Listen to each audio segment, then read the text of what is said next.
guys, balik lagi bareng aku, Reta Pramesti. Di video kali ini aku bakal melanjutkan mengenai pembahasan soal TWK ya. Jadi sebelumnya itu aku udah membahas 8 part nih guys. Aku lebih fokus ke TIU dan TWK. Jadi buat teman-teman yang mau kepoin video-video sebelumnya, aku udah simpan linknya di description box. Jadi langsung aja ditonton, oke? Nah, untuk video kali ini aku juga selalu mempersembahkan spesial guys ya buat viewers-viewers aku, yaitu adalah PDF kosongannya. Jadi buat teman-teman yang mau kerjain dulu sendiri, boleh, mangga ya. Nanti teman-teman bisa tonton video pembahasannya. Nah, langsung aja guys. Tapi sebelumnya aku ingetin nih, buat teman-teman yang belum subscribe, jangan lupa subscribe. Dan jangan lupa juga nyalain lonceng notifikasinya dan juga jangan lupa like dan komen. Banyak maunya banget ya. Gak apa-apa lah ya. Yuk langsung aja kita bahas. Oke guys, jadi di sini aku bakal bahas mengenai 15 soal TWK yang sering keluar. Ini berhubungan sama nasionalisme, integritas, pilar negara, bela negara, dan bahasa negara. Pokoknya 5 hal yang berhubungan sama kisi-kisi TWK ya. Sebelumnya juga aku tidak pernah bosan untuk mengenalkan diri. Halo, jadi aku adalah seorang edukator yang suka bahas soal. Gitu guys. Jadi buat teman-teman yang mau kepoin Instagram ataupun TikTok aku boleh banget ya di @retapramesti. Oke? Nah, kita lanjut.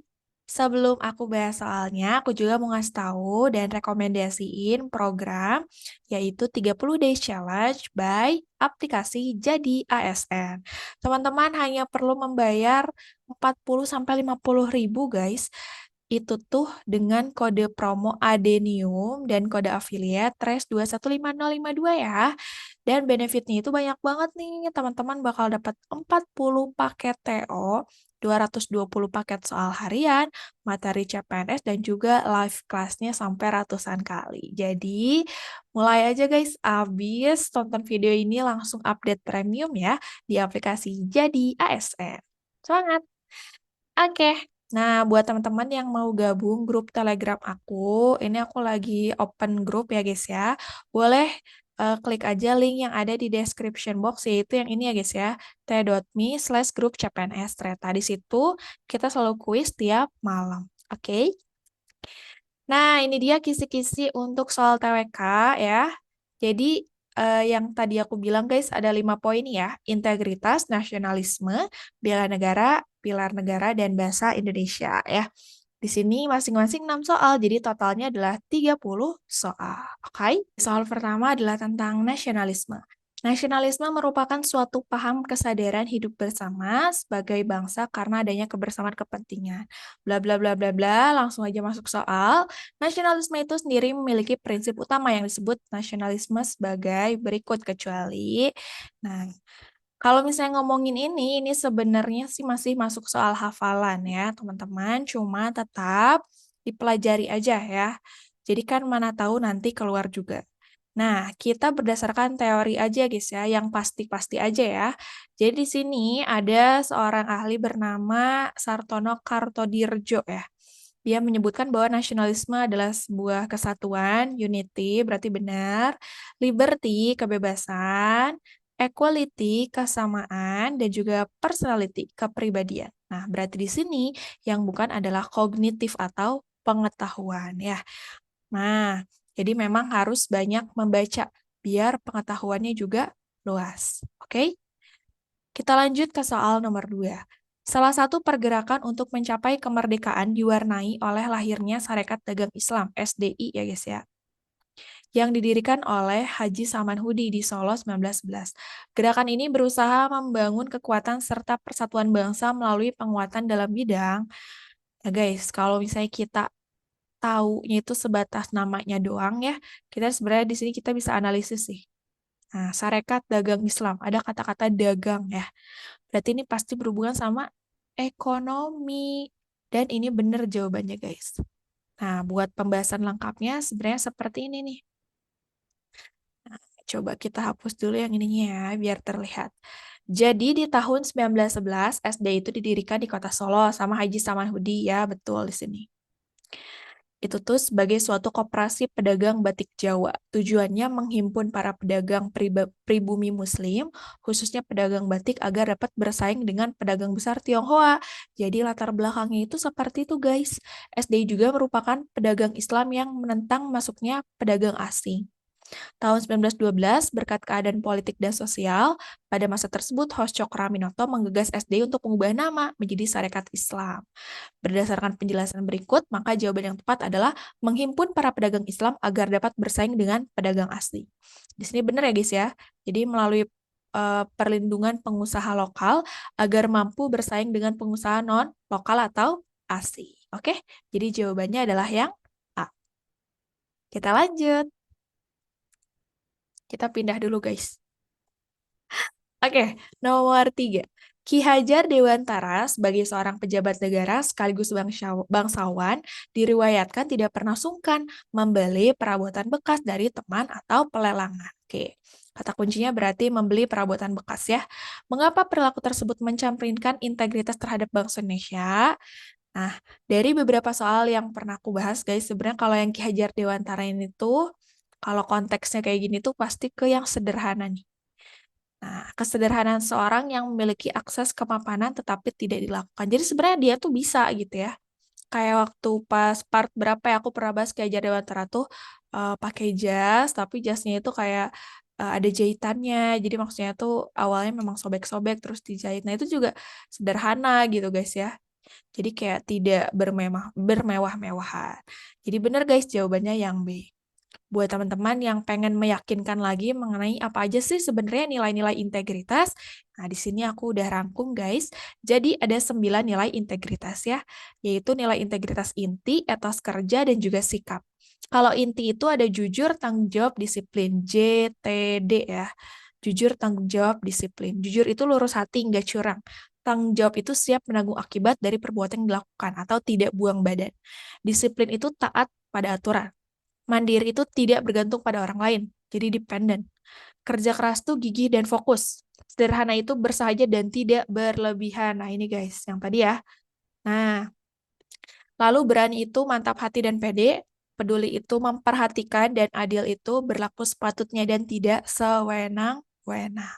Jadi fix banget jawabannya adalah yang sederhana. Oke? Lanjut ke soal nomor 4. Indonesia dalam mewujudkan pembangunan budaya integritas telah berhasil membuat formula komponen sistem integritas, diantaranya yaitu kecuali. Lagi-lagi ini soal hafalan guys, tapi nggak apa-apa, ini buat menambah pengetahuan kita. Nah, jadi sini peran pengawasan internal ada di poin 4, berarti benar. Pengelolaan gratifikasi hadiah itu di poin 5, betul. Pengungkapan isu dan uji integritas di poin 10, betul.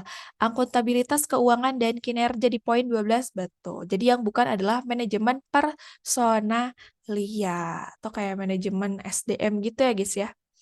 Nah, itu dia guys. Jadi teman-teman perlu aja membaca dan tahu gitu ya tentang 16 poin ini. Kita lanjut ke soal nomor 5. Integritas selalu berkaitan dengan kredibilitas, di mana kredibilitas menyangkut tentang keterampilan atau kemampuan, sedangkan integritas berkaitan dengan, nah, ini basic banget guys, kita tinggal lihat KBBI.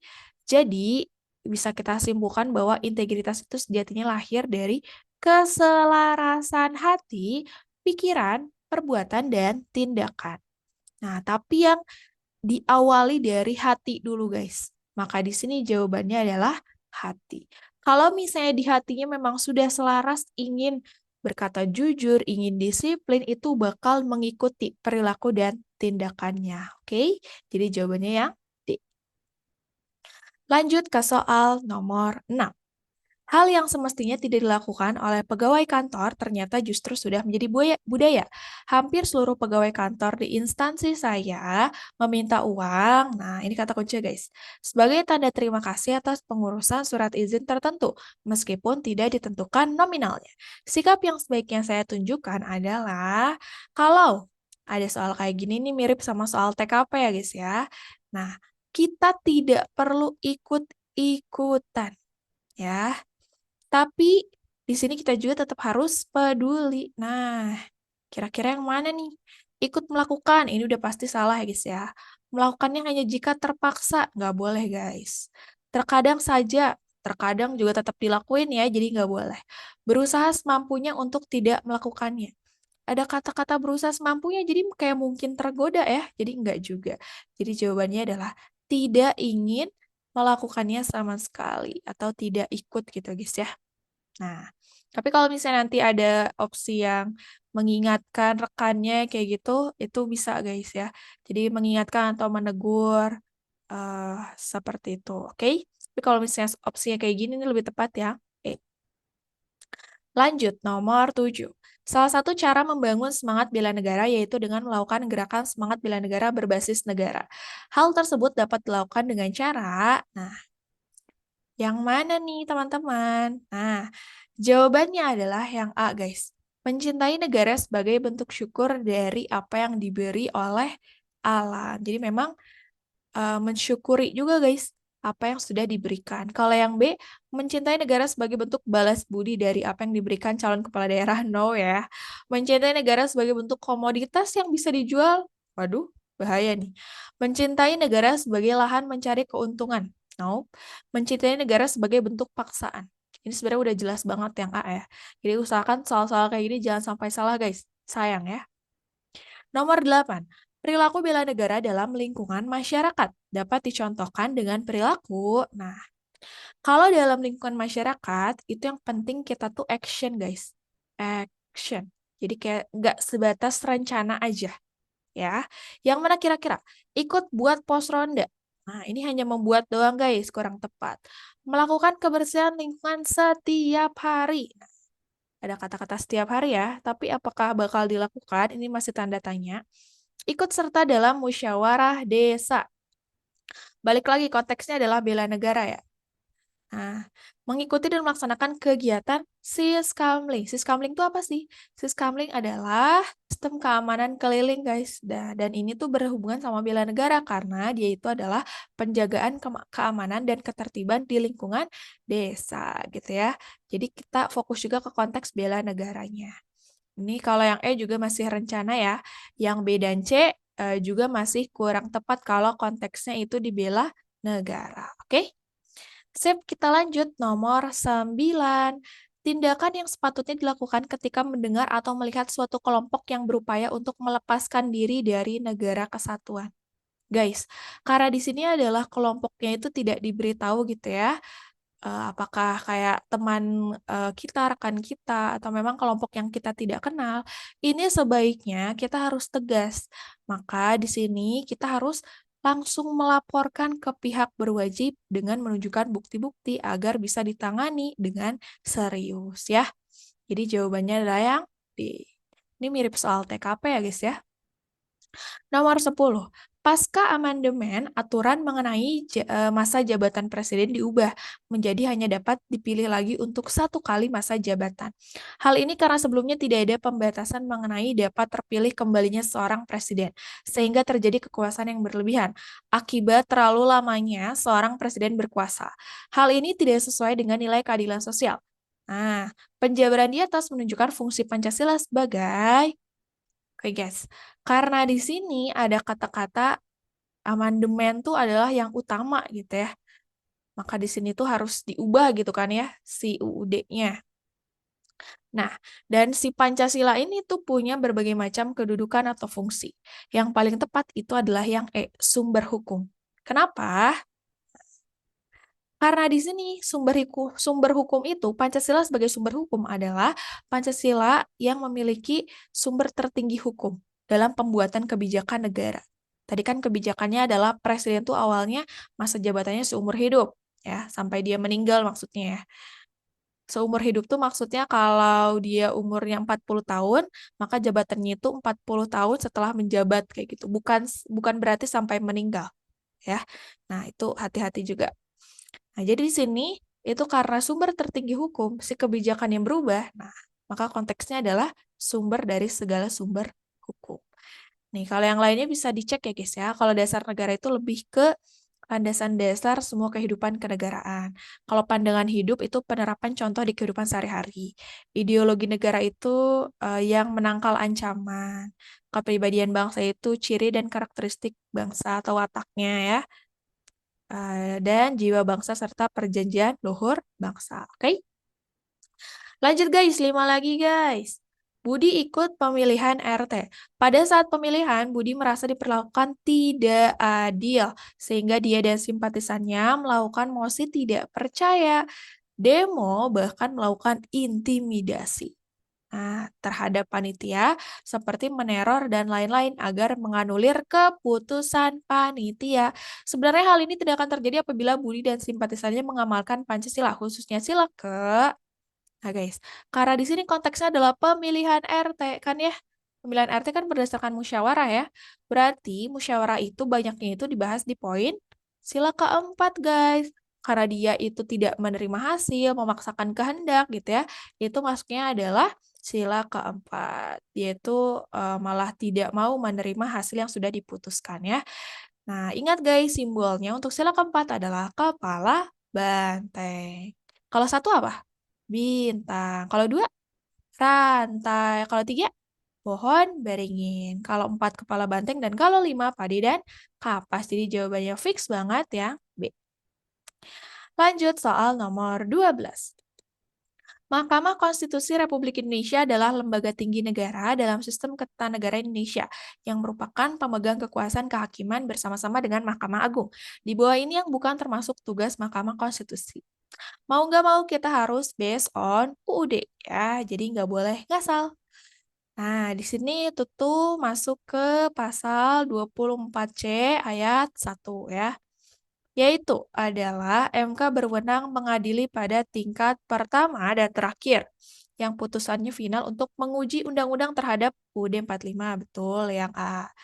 Lalu memutuskan sengketa kewenangan lembaga yang diatur oleh UUD 45, betul yang B. Lalu membubarkan parpol, betul yang D ya. Dan juga memutus perselisihan tentang hasil pemilu yang E, betul. Berarti jawaban yang salah adalah yang C. Harusnya menguji undang-undang terhadap UUD 45, bukan menguji peraturan perundang-undangan terhadap undang-undang. Nah, salah besar ya. Jadi, buat teman-teman yang belum punya rangkuman pasal UUD, nanti aku bakal simpen juga di description box ya. Pokoknya di description box kayak harta karun ya guys ya. Banyak banget link-link penting ya. Oke guys, nomor 13. Nah, di sini adalah tentang ex-sekretaris Satpol PP Gowa Mardani Hamdan mengaku penganiayaan yang dia lakukan terhadap pasangan suami istri saat razia. Ini ada kata-kata penganiayaan, guys. Karena spontanitas ya. Mardani mengklaim dilempar botol dari arah belakang. Penganiayaan itu adanya spontanitas karena adanya lemparan daripada korban, yang istilahnya meluapkan emosi yang pada saat itu spontanitaslah lemparan botol gitu ya. Perilaku seperti di atas merupakan penyimpangan daripada sila ke. Nah, guys jujur ya, ini aku masih sama-sama belajar ya. Setahu aku ya, kalau misalnya penganiayaan itu kan masuknya itu pada ranah dia itu tidak memanusiakan manusia gitu ya. Jadi maksudnya dia sudah berlaku tidak sepantasnya ya, walaupun memang di sini karena pasangan suami istri itu sendiri gitu ya, lempar botol duluan. Nah, menurut aku ini masuknya ke rantai emas. Cuma guys, dikunci jawabannya itu masuknya ke kepala banteng ya. Kenapa nih? Kenapa? Karena katanya di sini adalah perilaku si Mardani Hamdan itu kan dia seorang kepala, dia kan seorang bagian dari pemerintah gitu ya. Dia itu tidak mencontohkan hal yang baik gitu. Maka di sini masuknya adalah ke sila keempat. Nah, aku butuh diskusi teman-teman di kolom komentar. Kira-kira teman-teman lebih cenderung dia itu melanggar sila yang mana? Sila keempat atau sila kedua ya. Coba kalau di Kunjau itu adalah sila yang keempat, guys. Tapi aku butuh diskusi ya. Silakan kirim di komen. Oke, nomor 14 ini tentang bahasa Indonesia ya. Kalimat manakah yang paling baik sesuai dengan kaidah bahasa Indonesia? Nah, teman yang harus ditemuinya sedang pergi bekerja. Oke. Teman yang dia harus ditemui. Nah, Di sini ada dia, di sini ditemui. Kalau misalnya pasif itu harus di depan, guys. Ya, misalnya kayak saya mencuci baju. Baju dicuci saya. Kalau pasif tuh misalnya saya mencuci baju gitu ya. Saya mencuci baju. Nah, di sini kan subjek, predikat, objek. Nah, maka di sini jadinya baju dicuci saya. Gitu ya. Kalau teman yang dia harus ditemui sedang bekerja gitu, itu kurang tepat, guys. Harusnya teman yang harus dia temui sedang bekerja gitu ya. Nih, salah. Teman yang menemui sedang pergi bekerja. Kayak janggal juga guys ya. Teman yang harus bertemu dengannya bekerja apa Anda? Teman yang siapa tahu sedang bekerja ingin ia temui. Aduh, ini yang paling tepat yang A ya guys ya. Di sini jelas nih, teman yang harus ditemuinya, ini ada kata ganti, sedang pergi bekerja gitu. Ini juga penjelasan dari si predikatnya ya. Oke, lanjut. Rencananya, Menteri Basuki Hadi Muljono menjadi menteri yang pertama tinggal di Ibu Kota Nusantara. Perbaikan huruf kapital. Oke, kalau huruf kapital di awal kalimat itu harus kapital. Ini benar semua. Menteri Basuki Hadi Mulyono, karena di sini diikuti nama, maka menterinya harus besar. Cari yang besar. Besar, besar, kecil, besar, kecil. Berarti antara A, B, dan D. Menjadi menteri yang pertama. Nah, kalau dia tidak diikuti nama, itu nggak usah besar ya. Nah, gitu ya. Jadi di sini menterinya yang kecil, guys. Antara A, B, dan D. Ini kecil, ke ini besar nih, B salah ya. D, D kecil juga antara A sama D sekarang. Yang pertama tinggal di ibu kota Nusantara. Nah, ibu kota menurut kalian besar apa kecil? Jawabannya adalah harusnya besar, guys. Kenapa? Karena kalau di ejaan itu, kalau di ejaan itu, bentar guys, gini ya. Di ejaan itu ada penghususan gitu, guys. Jadi kalau misalnya ibu kota Nusantara, maka I dan K-nya itu harus tetap besar. Jadi jawabannya yang D. Oke. Terakhir, fokus sopir dalam kendaraan yang sedang melaju adalah melihat ke depan melalui kaca depan. Ya, yang ditanyakan ide pokok. Ada beberapa hal yang ingin aku sampaikan dulu, guys. Jadi, ide pokok itu cirinya adalah berdiri sendiri, bersifat khusus, dan terdapat kalimat penjelas. Nah, maksud dari kalimat penjelas penjelas itu adalah misalnya guys, kalimat utamanya itu adalah kalimat pertama ya. Misalnya di sini adalah fokus supir adalah melihat ke depan melalui kaca depan. Nah, fokus pada kaca spion jadi itu diulang guys. Diulang dari yang kalimat pertama. Nah, ini merupakan kalimat penjelas nih. Terus lihat kalimat 3, penggunaan kaca spion. Nah, ini masih juga bahas tentang kaca spion. Berarti ini juga kalimat penjelas. Kalimat 2 dan kalimat 3 adalah kalimat penjelas, maka kalimat 1 adalah kalimat utama atau ide pokoknya gitu ya. Nah, jadi di sini berdasarkan teks sebenarnya kita udah jelas nih bahwa fokus supir gitu ya, atau tugasnya supir itu adalah memperhatikan kaca depan. Jawabannya adalah yang A ya.